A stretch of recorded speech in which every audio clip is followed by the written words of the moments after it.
Well, hello, and welcome back to Read Becca for a not quite weekly chatty catch-up. So, my reading has been going very well. It's continuing to be voracious, so I'm grouping most of the things that I'm reading in clusters for when I want to wrap them up. But I had a couple of random things that I wanted to talk about that I'm not planning to group with anything, so I thought I would check in this week again. And so let's dive into the books that I read that I want to talk about. First is Brian Jacques' Mossflower. This is the second in the Redwall series. This is a middle grade, I would say fantasy, though it doesn't really have like magic, it's just anthropomorphic animals in a kind of medieval-y setting. And this is very high stakes, high drama without being epic, like world-ending stakes. It's very localized, and this is local to the Mossflower Woods. And this wasn't quite as good as the first one, for me personally. This is a prequel novel, and I think in part that's why.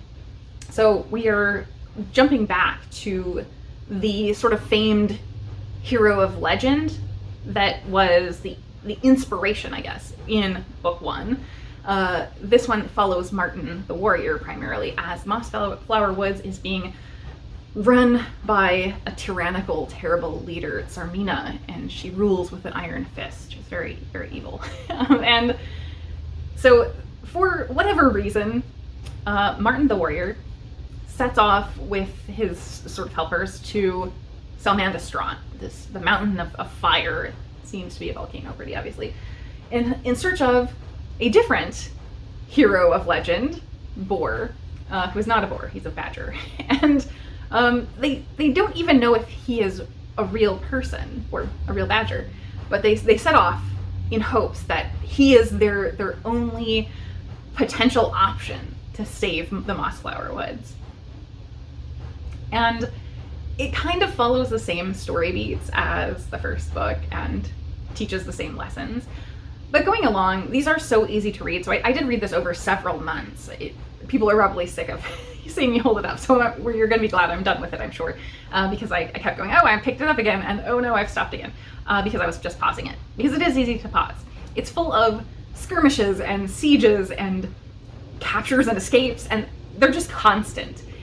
So it is a very ongoing series of adventures and back and forth battles between the good and evil side. And those good and evil sides, in this as well as the first, are very, very sort of expected. The weasels and rats are clearly evil. The mice, the voles, the rabbits are all good. Like, it clearly takes sides. One of the things I was surprised here, the bats are actually good. So I was glad that he did not play into, I guess, tropes with bats being evil or scary. So that was probably like the one standout thing that was different from this one that surprised me. What continues to shine in these books is the writing is very, very strong. It's very lyrical and imaginative. The characters are really animated, and they do constantly talk about food, like all the time. Almost every scene, food comes up in some way, even when it doesn't really make sense for them to be talking about food other than that they're just always hungry. I think that's just about it. It very much sucks you into this setting and place, and it's enjoyable to read, though I didn't really love this one, and it wasn't a huge standout for me. I will say, actually, Brian Lee Durfee, who's an author and a booktuber, did an interesting video a couple years ago, I think, about this series, specifically on the scale, and that it makes no sense. And this book made me realize just how right he was, because it does not make any sense what the scale is, because we have things like monasteries, we have the mice using horses and things like that, but are they mice-sized horses, or are they full-size horses? And then at a moment here, the badger actually picks a mouse up in his hand. So that seems like they are at actual proper animal scale. They're not normalized in any way. So how are these battles working between creatures that are just completely wildly different sizes? How are they living in a human-sized abbey later on, and it's just tiny mice in a human-sized abbey? Are the humans also there? I don't know. I don't know. It does not make any sense. So Brian Lee Durfee has a lengthy rant about that if you go look it up. It's very strange scale. So that is number one. Number two, to wrap up, is I read Drinking from Graveyard Wells by Yvette Lisa Ndlovu, and this was on the Le Guin Prize list last year, not this year's list. I knew I wanted to get to it, so I had gotten it out from the library a few weeks ago and finally got to it.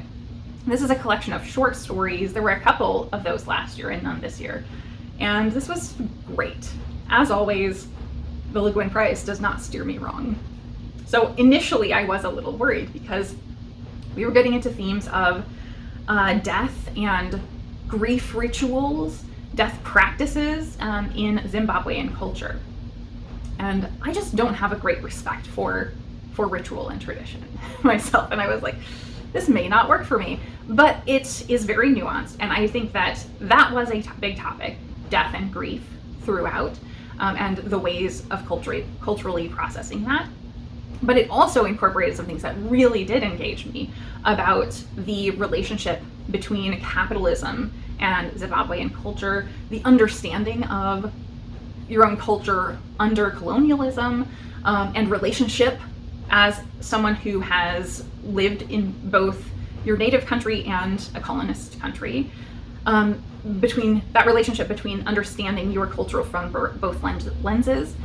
And also, this had a great deal of really difficult content, though without getting too graphic, on the brutality of womanhood as a Zimbabwean woman, and just the gender expectations on a woman living in that culture. And so it was a great experience to read through these thoughts. And the writing was just very sharp and visceral without being super graphic or gory in any way.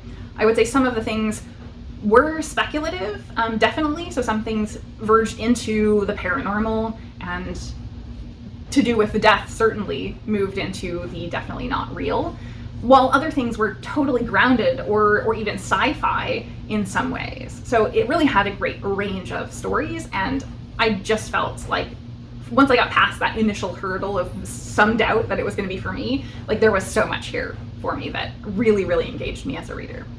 So I absolutely loved this collection. It was great. So that is all that I read, and I am reading too many things to go through right now, but all of them are for other projects currently.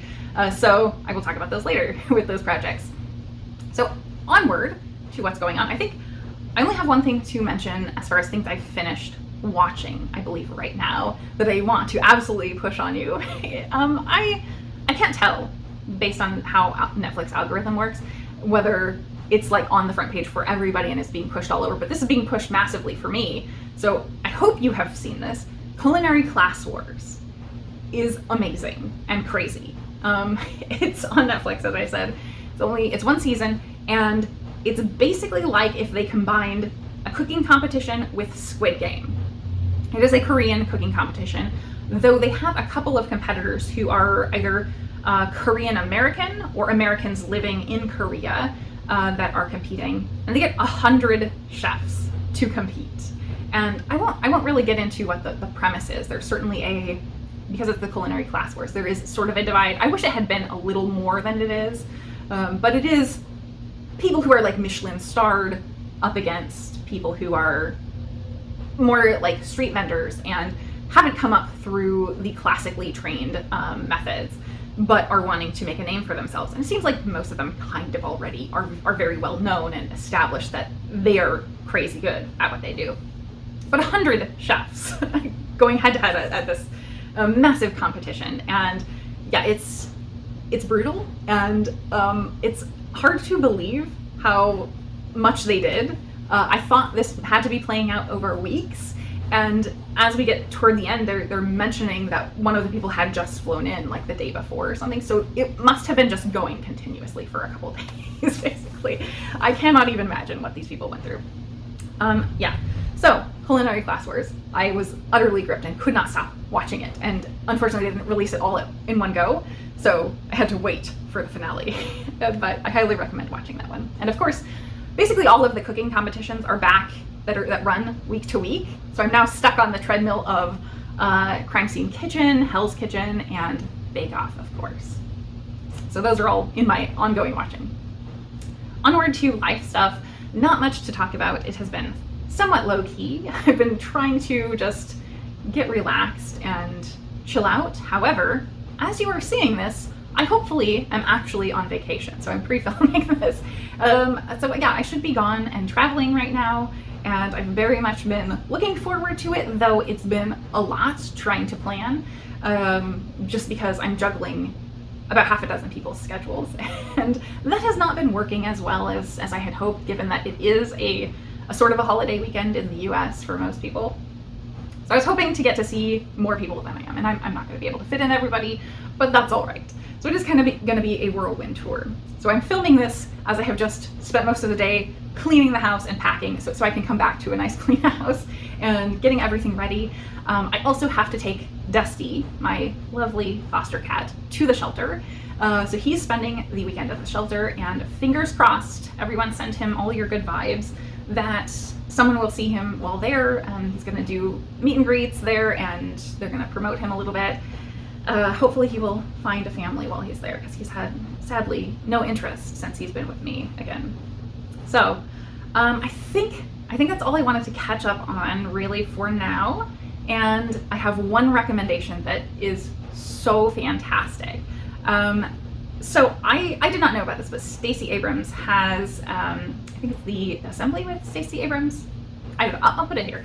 So she has a YouTube channel / podcast, and she did the most incredible episode with LeVar Burton on banned books. And it was just stellar. It also included her mother, who is a librarian, apparently. They are both just such great advocates and activists on the topic, I think, that, yeah, I loved listening to it. I heartily recommend you check that out, because it is sadly only becoming a more and more important and imminent topic, unfortunately. So I think that is all for my short, quick catch up on a couple things that I read outside of projects, and I will, I'm sure, be back with another random chunk of books this coming week. Thank you so much for watching.